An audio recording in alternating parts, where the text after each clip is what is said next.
The skies above Tokyo fractured like breaking glass as the first Drachnid warship materialized. The vessel, shaped like a twisted spire of living metal, cast an unnatural purple glow across the city's skyline.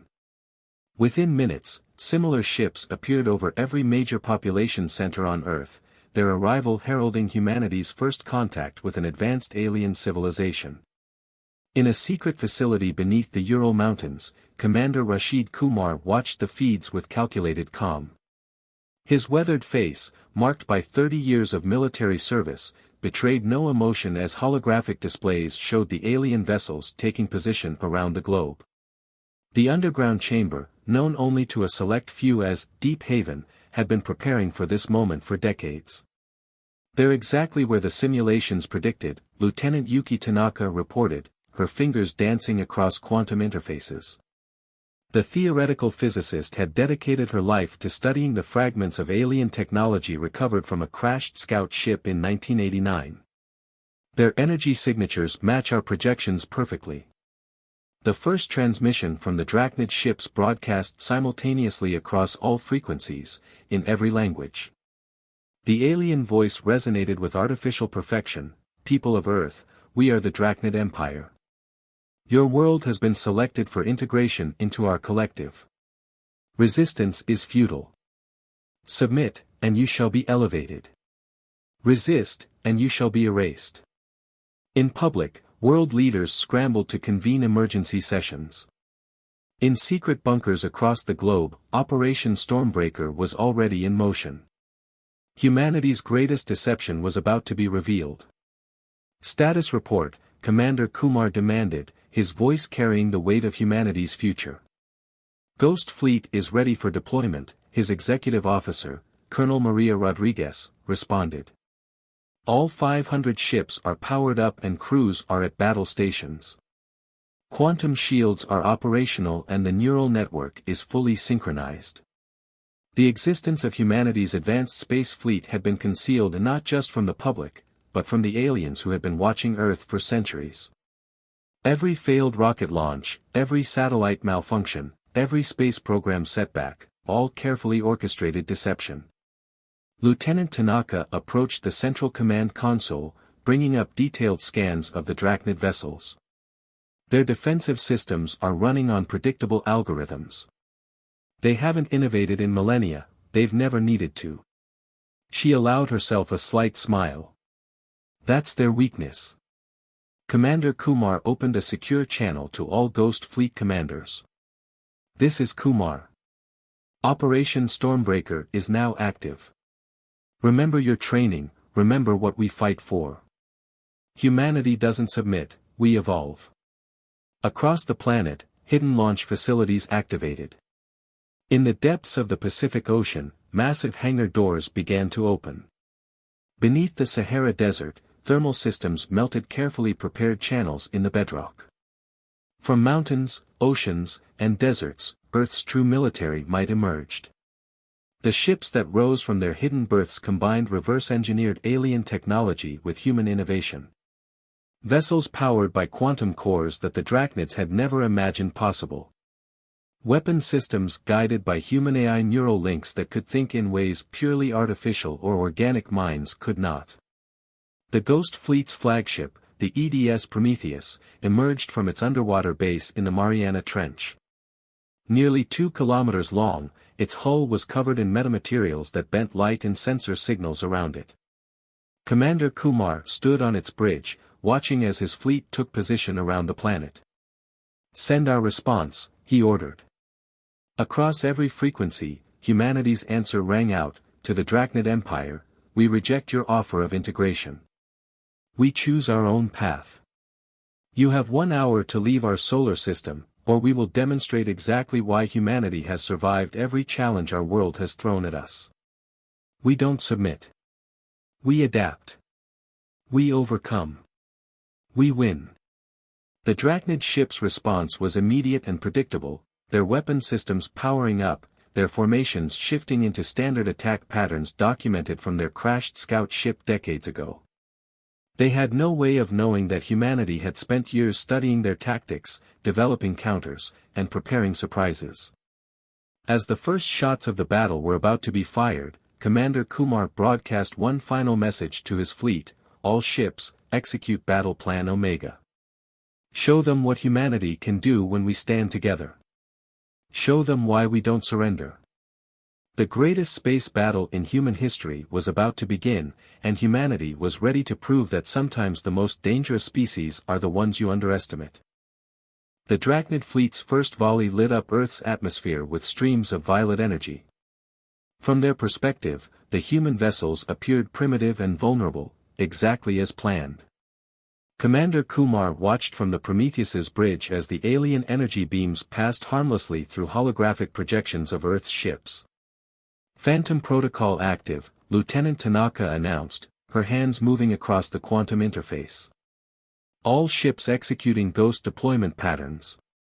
The true brilliance of humanity's defense wasn't just in its ships or weapons, but in its strategy. Intelligence gathered from the crashed scout ship had revealed the Drachnid's heavy reliance on predictive AI systems for targeting and tactics. So humanity had developed something unprecedented, the Phantom Protocol, a warfare system that turned the aliens' technological superiority against them. Launch Echo drones, Kumar ordered. Thousands of small autonomous units deployed from Earth's fleet, each broadcasting false signatures that mimicked capital ships. The Drachnid's targeting systems, designed to prioritize large vessels, became overwhelmed with contradictory data. On the Drachnid command ship, High Marshal Vexthor watched in mounting confusion as his sensor arrays showed impossible readings. Human vessels appeared to split and multiply, their energy signatures shifting and changing in ways that defied known physics. Impossible, he snarled, his crystalline carapace reflecting the chaos on his tactical displays. Their technological level cannot support such capabilities. But humanity's true advantage wasn't technological, it was psychological.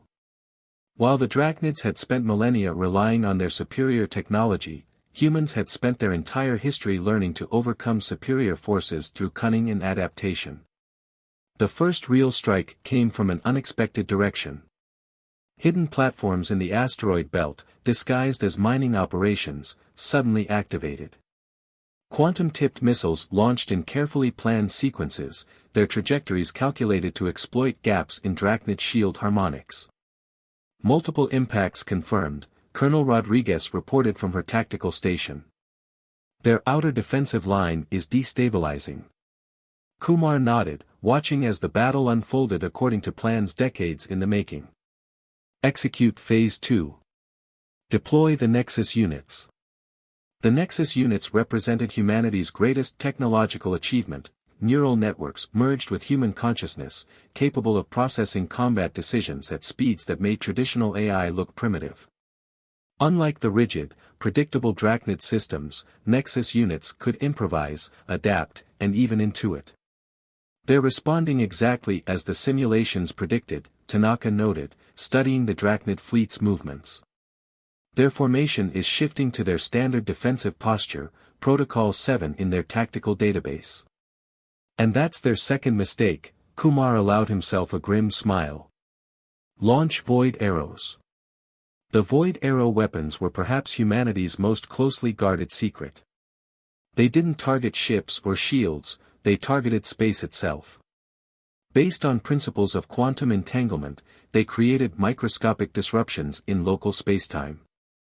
To the Drachnid sensors, it appeared as if sections of their fleet were simply vanishing, only to reappear seconds later in slightly different positions. Their carefully maintained formation shattered. High Marshal Vexthor watched in mounting horror as his fleet's precision degraded. How are they doing this? Their species barely has space flight capability. The answer, of course, was that humanity's apparent technological backwardness had been an elaborate deception. Every failed rocket launch, every seemingly primitive satellite, every clumsy space mission had been carefully staged. While the Drachnids watched and dismissed Earth as primitive, humanity had been preparing for this very day. Deep beneath the Ural Mountains, in the titanium-reinforced chamber of Deep Haven, the true scope of humanity's preparation became clear. Massive quantum computers processed real-time battle data, coordinating the movements of thousands of ships and drones. The chamber's walls displayed a three-dimensional representation of the battle, showing how the Drachnid fleet's once perfect formation was now fragmented and confused. "They're attempting to regroup," Tanaka reported, studying the tactical displays. "Their ships are falling back to secondary positions." "Perfect," Kumar responded. "Right where the gravity mines are waiting." Humanity's defense wasn't just about ships and weapons, it was about layers of strategy. Hidden throughout Earth's solar system were thousands of quantum gravity mines, each capable of creating localized distortions in spacetime. As the Drachnid ships retreated into their predicted fallback positions, they encountered another unpleasant surprise. The space around their ships suddenly became treacherous, local gravity shifting unpredictably. Ships designed to operate in normal space found themselves fighting against forces they weren't built to handle. Some Drachnid vessels, their hulls stressed beyond design tolerances, began to break apart.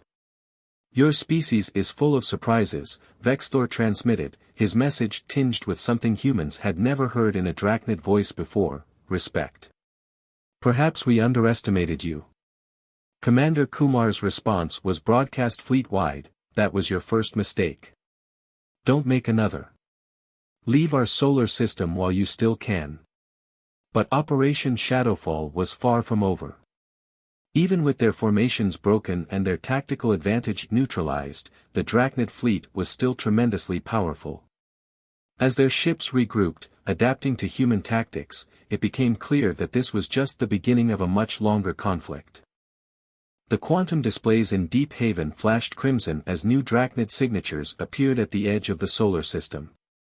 Their reinforcements had arrived, not the handful of ships humanity had expected, but an armada that stretched from Mars to Jupiter's orbit. "Well," Lieutenant Tanaka said, studying the sensor data, "they certainly know how to make an entrance." Commander Kumar's expression remained unchanged as he assessed the tactical display. "Initiate Phoenix Protocol." Throughout the solar system, dormant systems awakened. What the Drachnids had dismissed as space debris, abandoned satellites, and remnants of failed space missions suddenly came to life. Humanity's true defensive network activated, thousands of automated battle platforms disguised as technological failures. The human-AI hybrid consciousness systems that powered Earth's fleet evolved to their next phase. The Nexus units, linked through quantum entanglement, began operating as a single coordinated intelligence. Every human pilot merged with their ship systems at a deeper level, their reactions accelerated beyond normal human limitations. "They're deploying in a Theta 7 formation," Colonel Rodriguez reported from her tactical station. "Standard Drachnid doctrine for planetary conquest." "Then let's show them why standard doctrine fails against irregular opponents," Kumar responded. "All ships execute maneuver Chimera." Earth's fleet split into three-dimensional attack patterns that would have been impossible for purely human or AI pilots to coordinate. Ships moved in ways that defied conventional tactical logic, creating attack vectors the Drachnid's combat computers couldn't predict. High Marshal Vexthor watched from his new flagship as the human fleet executed maneuvers his tactical systems classified as impossible. His crystalline carapace crackled with frustrated energy. "Their ships cannot move like that. The stresses would tear them apart." But humanity had solved that problem years ago. The quantum inertial dampeners, combined with AI-assisted structural integrity fields, allowed Earth's ships to pull maneuvers that would have destroyed conventional vessels. Each ship's Nexus unit calculated stress tolerances in real time, pushing the boundaries of what was possible. In Deep Haven, Lieutenant Tanaka monitored the quantum field readings. "The Drachnids are adapting faster than expected. Their ships are beginning to mimic our movement patterns." "Good," Kumar replied, a slight smile crossing his face. "That's exactly what we wanted." The true genius of humanity's counterattack wasn't just in its technology or tactics, it was in its understanding of psychology, even alien psychology. The Drachnid's greatest weakness was their pride, their absolute certainty in their technological superiority. By demonstrating capabilities they thought impossible, humanity had baited them into a trap. As the Drachnid ships attempted to copy Earth's maneuvers, they exposed themselves to the next phase of the attack. Hidden throughout the solar system, quantum resonance beacons activated. These devices, disguised as natural phenomena, created overlapping fields of distorted spacetime.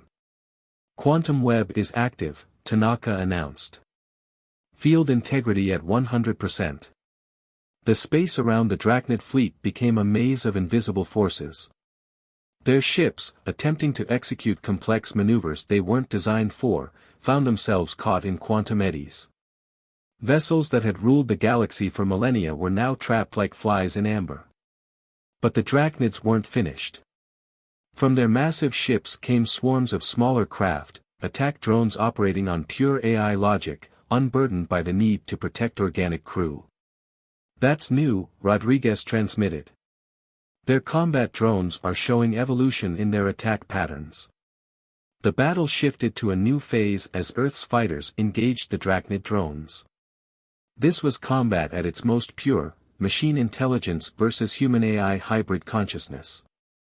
The drones were faster, more precise, but the human pilots, enhanced by their Nexus units, had something the machines lacked: intuition. Captain Jean Wei, leading Phoenix Squadron, demonstrated this difference dramatically. His fighter dove through a swarm of enemy drones, movements unpredictable, almost organic. The Nexus unit merged with his consciousness allowed him to feel the battle in ways pure AI couldn't comprehend. Where the drones saw chaos, he saw patterns. Where they calculated trajectories, he sensed opportunities. "Phoenix Squadron, execute attack pattern Delta," he commanded. His pilots, similarly enhanced, moved as one, their fighters dancing through the void, turning the Drachnid's superior numbers against them. As the battle raged across the solar system, both sides knew they were fighting for more than just Earth. This was a clash between two fundamentally different approaches to existence: the rigid perfection of the Drachnid Empire versus humanity's chaotic, adaptive nature. And humanity was proving that chaos, properly harnessed, could be the most powerful force in the universe. The void between Mars and Earth erupted with quantum fire as the battle entered its critical phase. Drachnid drones fell by the thousands, but for each one destroyed, two more took its place. The human fleet, despite its technological innovations, was beginning to feel the strain of prolonged combat. Shield integrity at 40%, Colonel Rodriguez reported from the Prometheus's tactical station. "We can't maintain this level of defense indefinitely." Commander Kumar studied the tactical hologram, watching as the quantum web began to destabilize. The Drachnids had finally begun to adapt to humanity's tricks, their massive computational power gradually finding patterns in the chaos. "They're learning," Lieutenant Tanaka observed, her fingers dancing across the quantum interface. "Their ships are starting to navigate the quantum eddies. The web won't hold them much longer." High Marshal Vexthor, sensing the shift in battle momentum, launched his counteroffensive. The Drachnid flagship unleashed a new weapon, reality distortion torpedoes that tore holes in the fabric of spacetime itself. Multiple breaches detected. Rodriguez called out as several Earth vessels vanished into the artificial rifts. "They're using our own quantum technology against us." But humanity had one more card to play. Deep beneath the Ural Mountains, in a chamber even more secure than Deep Haven, lay Project Oracle, the true purpose of the Nexus program. "Initialize Project Oracle," Kumar commanded, his voice carrying the weight of humanity's final gambit. "Authorization code, Prometheus Ascendant." Lieutenant Tanaka's eyes widened. "Sir, Oracle isn't fully tested. The neural load could overwhelm the pilots." "We're out of options," Kumar responded. Every Nexus-equipped pilot volunteered knowing this day might come. "Send the signal." Throughout the human fleet, Nexus units began to synchronize on a level never before attempted. The quantum entanglement field expanded, connecting not just individual pilots to their ships, but every enhanced human consciousness in the fleet into a single, vast neural network. Captain Jean Wei felt it first, a sudden expansion of awareness as his consciousness merged not just with his fighter, but with every vessel in the fleet. Through the Oracle network, hundreds of human minds became one, yet each retained their individual intuition and creativity. The effect on the battle was immediate and dramatic. Earth's ships began moving with impossible coordination, hundreds of vessels operating as if they were a single organism. Where before there had been organized chaos, now there was purpose, a dance of steel and energy that defied conventional military doctrine. High Marshal Vexthor watched in growing alarm as his tactical advantage evaporated. Impossible. Their fleet movements, they're operating as a unified consciousness.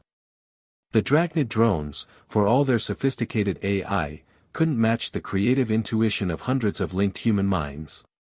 Entire squadrons were eliminated by attacks that came from seemingly impossible angles, predicted by the combined intuition of the Oracle network. But the victory came at a cost. Through the neural link, Kumar could feel the strain on his pilots. Human minds weren't meant to maintain this level of connection. One by one, pilots began to drop out of the network, their consciousness overwhelmed by the vast flow of information. Neural load reaching critical levels, Tanaka warned. We need to shut it down before we lose them all. Hold the line. Kumar ordered.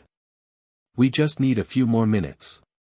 Through the Oracle network, he could sense what the Drachnids couldn't. The quantum web wasn't merely containing their fleet. It had been slowly, subtly, altering the fundamental structure of space around their ships. Each reality distortion torpedo they fired only accelerated the process. All ships, execute final protocol, Kumar commanded. Authorization, endgame. The remaining human vessels pulled back in perfect synchronization, creating a pattern that the Drachnids interpreted as retreat. Vexthor, seeing an opportunity to end the battle, ordered his fleet to press the advantage. It was exactly what humanity had planned for. The quantum web collapsed, not in failure, but in carefully calculated sequence. The overlapping fields of distorted space imploded, creating a cascading reaction that trapped the Drachnid fleet in a bubble of altered spacetime. Quantum containment field stable, Tanaka reported, her voice tight with concentration. They're trapped in their own pocket universe. The Drachnid fleet, in all its technological glory, found itself imprisoned in a space between spaces, unable to affect the normal universe. Their reality distortion torpedoes, designed to tear holes in spacetime, only strengthened the walls of their prison. But the human victory came with a terrible price. Half of the Nexus pilots lay unconscious or comatose, their minds burned out by the neural load of the Oracle network. The survivors would carry the psychological scars of their merged consciousness for the rest of their lives. As the quantum bubble stabilized, containing the might of the Drachnid armada, Commander Kumar opened a channel to High Marshal Vexthor. The final confrontation was about to begin, and with it, the fate of both species would be decided. The quantum bubble containing the Drachnid fleet shimmered like a soap bubble in space, its surface rippling with patterns of interdimensional energy. Inside, High Marshal Vexthor faced a decision that would reshape the galaxy's future. You have a choice, Commander Kumar's transmission reached through the quantum barrier. Your fleet remains intact within the bubble universe. We can either maintain this containment indefinitely, or we can negotiate terms for a new relationship between our species. In Deep Haven, Lieutenant Tanaka monitored the quantum readings with growing concern. The bubble is stable, but maintaining it is draining our remaining power reserves. We have maybe 48 hours before we lose containment. Kumar knew they were gambling everything on this final play. The Drachnid Empire had never negotiated with a lesser species before. Their entire civilization was built on the principle of technological supremacy. After what seemed like an eternity, Vexthor responded. His crystalline voice carried a note of something new, uncertainty. Your species has achieved what we thought impossible. You've proven that technological superiority alone does not determine the outcome of conflict. We never wanted this war, Kumar replied. Humanity doesn't seek dominion over others. We want to explore, to learn, to grow. But we will always defend our right to choose our own path. Through the quantum bubble's translucent surface, the Drachnid flagship's lights shifted from combat red to diplomatic blue, a signal that sent ripples of surprise through both fleets. Perhaps, Vexthor said slowly, it is time for the Empire to evolve. Your species has shown us that adaptation and innovation come not from strength alone, but from the willingness to embrace change. The negotiations that followed would be remembered as the Dawn Accords. The Drachnid Empire, for the first time in its millennia-long history, recognized another species as equals. The quantum bubble was dissolved, and the two fleets met not in battle, but in a historic gathering above Earth's orbit. In the aftermath, the true scope of humanity's achievement became clear. The Oracle Network, despite its costly implementation, had demonstrated a new form of consciousness, a merger of human intuition and artificial intelligence that the Drachnids found fascinating. The survivors of the neural merge brought back something unexpected from their shared consciousness, a deeper understanding of human potential. Captain Jean Wei, one of the few pilots who maintained full consciousness throughout the Oracle activation, described it as touching the infinite. We saw not just what humanity is, he explained during the first joint Human-Drachnid scientific conference, but what we could become. The Oracle showed us possibilities we never imagined. The following decades saw unprecedented cooperation between the two species. The Drachnids brought their advanced technology, refined over millennia of development. Humanity brought its creativity, its ability to think in ways that challenged conventional wisdom. Together, they began exploring the quantum technologies that had shaped their conflict. The quantum bubble technology, originally designed as a weapon, became the basis for new forms of space travel. The Nexus units, refined with Drachnid assistance, evolved into interfaces that allowed safer, more controlled access to enhanced consciousness.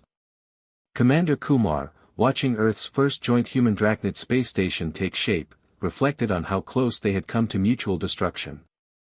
Sometimes, he told Lieutenant Tanaka, who had become the lead researcher on quantum consciousness studies, the greatest victory isn't in defeating your enemy, but in turning them into allies. The stars above Earth shone with new promise. Humanity had proven itself not just capable of defending its independence, but worthy of joining a larger galactic community. The Drachnid Empire, transformed by its encounter with Earth, began to change from within, moving away from conquest toward cooperation. And in the quantum labs beneath the Ural Mountains, the next generation of explorers prepared to venture into the unknown, carrying with them the lesson that had saved Earth: true strength lies not in superiority, but in the courage to adapt, to change, and to see beyond the boundaries of what others believe possible. The battle for Earth had ended, but humanity's journey to the stars was just beginning. And this time, they wouldn't be going alone. The end.